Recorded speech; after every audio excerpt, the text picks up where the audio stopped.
I have taken away my peace from this people. Jeremiah 16, verse 5. Why has the Lord pronounced all this great disaster? What is our iniquity? What is our sin? Why should He do this? Why should He take His peace away from us? What have we done? Well, He goes on to say this. Because your fathers have forsaken me, they have walked after other gods, they have served them and worshipped them, they have forsaken me and not kept my law. And you have done worse than your fathers. This is the next generation. Behold, each one walks according to the imagination of his own evil heart. That's what our sin is, that God should pronounce against us. We have walked according to our own evil heart. He goes on to say in verse 18 that we have filled His inheritance with the carcasses of their detestable and abominable idols. What does that mean? Those aren't just ugly little things. Those are things that we like and enjoy. We put them in the church. We put them on Christian television. We broadcast them on Christian radio.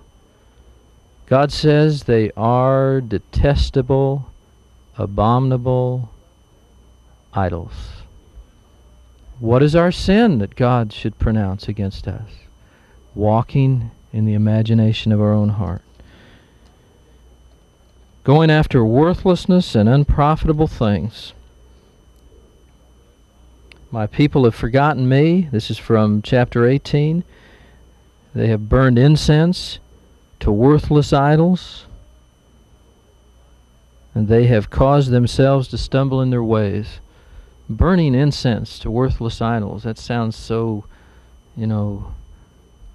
kind of in a deep land somewhere else that we don't know anything about. I don't know, you turn on that tube at home, that television, and it's burning right at you, and now we're burning that incense to other gods and other idols. God says in chapter 17 about man's heart, He says, who can know it? The heart is deceitful above all things and desperately wicked. But God knows the heart. He says, I, the Lord, search the heart. I test the mind.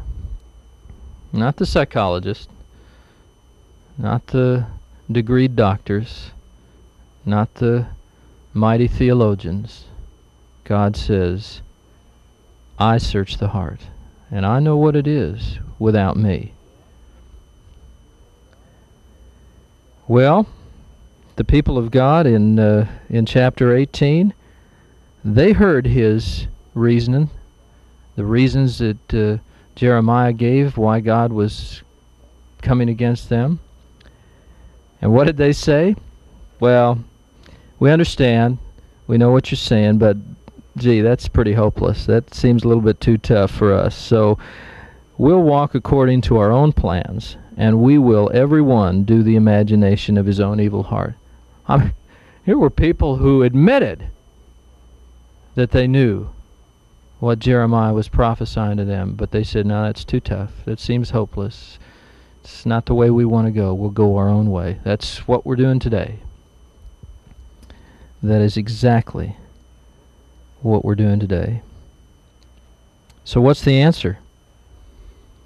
God has an answer. And we can find that in chapter 17 also. Jeremiah prayed for deliverance. Heal me, O Lord, and I shall be healed. Save me, and I shall be saved. For you are my praise. Indeed, they say to me, where is the word of the Lord? Well, let it come now. Let the word of the Lord come now. O earth, earth, earth, hear the word of the Lord.